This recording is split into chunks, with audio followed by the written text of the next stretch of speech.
Mientras países nórdicos se acercan a la OTAN, la región separatista de Georgia, Osetia del Sur, ratificó su intención de realizar un referendo para integrarse a Rusia. Un deseo similar han expresado provincias ucranianas como Jersón, Donetsk y Lugansk. A 2 semanas de los comicios presidenciales en Colombia, el alcalde de Medellín fue suspendido por respaldar al candidato izquierdista Gustavo Petro. El funcionario afirmó que llevará su caso a la Comisión Interamericana de Derechos Humanos. Y las feministas estadounidenses siguen rechazando la posible derogación del derecho al aborto en el país.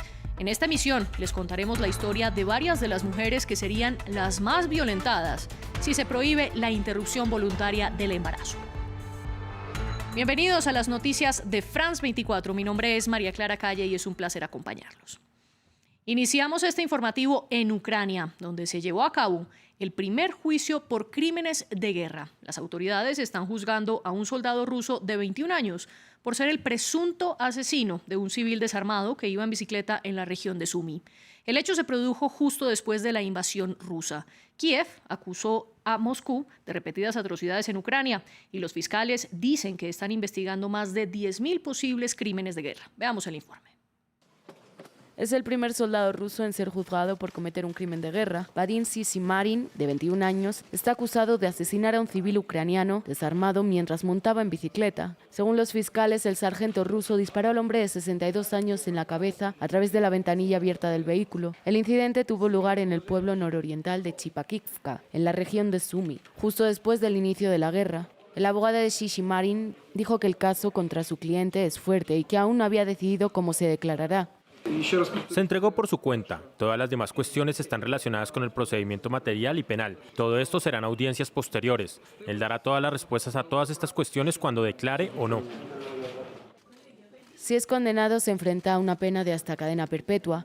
El caso es extremadamente importante para Kiev, ya que las autoridades presionan para que Rusia rinda cuentas por lo que describen como atrocidades inimaginables llevadas a cabo por las fuerzas rusas.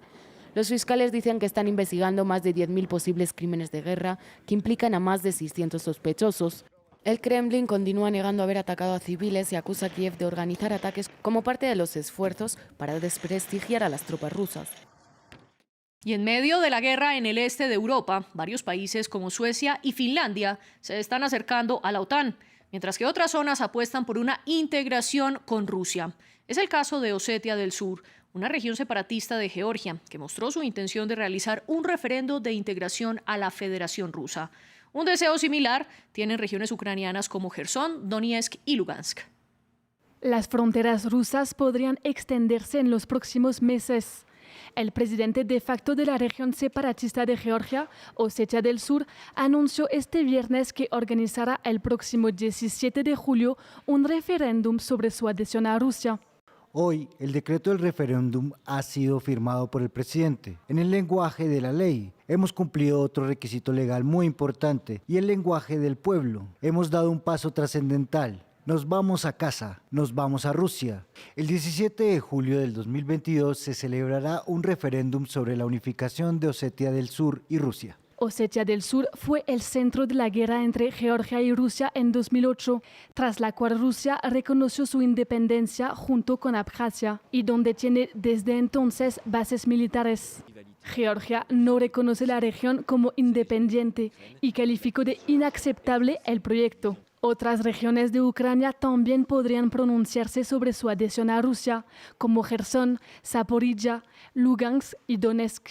Un responsable prorruso de Jersón, una de las primeras ciudades en caer en manos rusas, reafirmó este miércoles que pedirá a Rusia su integración al país. Un proyecto que teme Ucrania. El enemigo está llevando a cabo los preparativos para un supuesto referéndum sobre la adhesión de los territorios ocupados en las regiones de Jersón y Zaporizhia a la Federación Rusa. El Kremlin dijo que respetará la voluntad del pueblo de Jersón. Por supuesto, la existencia o no de tal recurso para unirse a Rusia debe ser decidida por los residentes de la región de Jersón. Y el destino de la región de Jersón también debe ser determinado por sus residentes. Con el transcurso de la guerra, Eurasia podría verse reorganizada geopolíticamente con Rusia y la OTAN como protagonistas. Vamos a América. Un alcalde colombiano fue sancionado y llevará su caso ante la Comisión Interamericana de Derechos Humanos. Se trata de Daniel Quintero, el alcalde de la ciudad de Medellín. Esta semana él publicó un video por el cual se le acusa de respaldar a la campaña presidencial del izquierdista Gustavo Petro.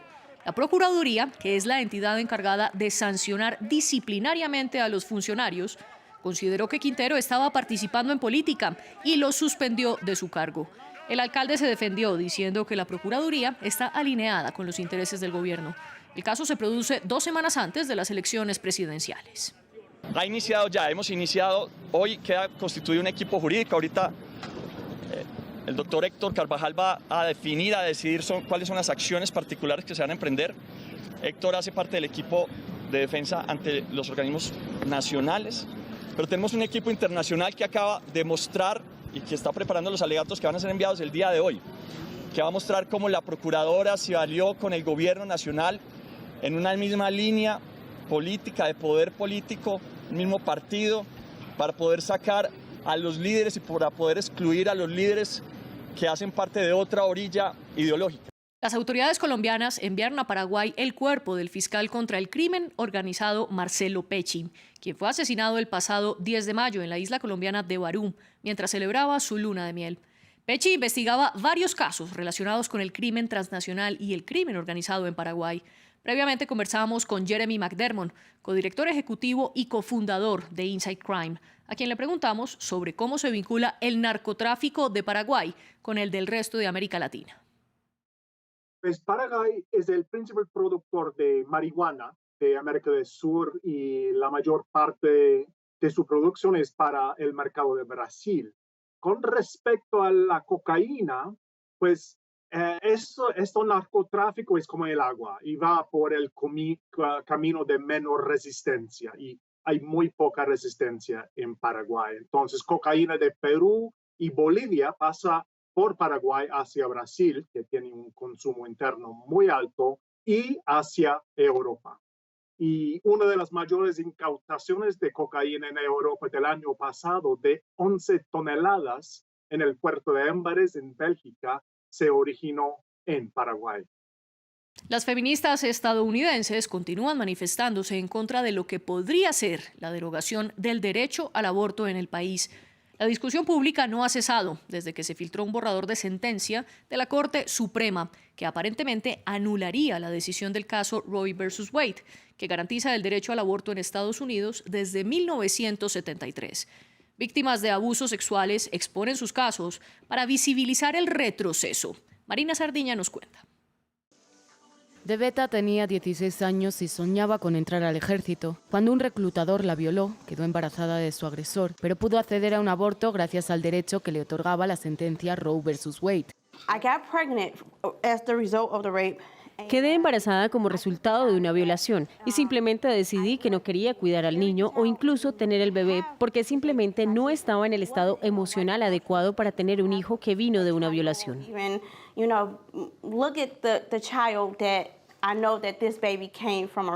Su historia es una más entre las miles de mujeres que han sido víctimas de agresiones sexuales en Estados Unidos y que tras ello decidieron abortar, teniendo así una segunda oportunidad y una vida más digna. Ahora ellas alzan la voz contando sus casos para denunciar cómo la eventual prohibición de la interrupción voluntaria del embarazo pondría en vilo los derechos reproductivos de las mujeres del país. Siento que la Corte Suprema no es el lugar para tomar una decisión sobre mi cuerpo.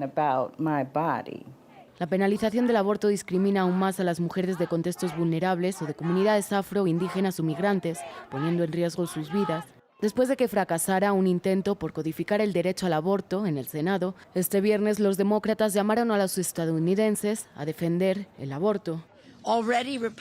Los republicanos de todo el país ya se están movilizando en torno a una agenda peligrosa y extrema para criminalizar todas las formas de atención sanitaria reproductiva, incluyendo la IVE, la anticoncepción y la atención posaborto.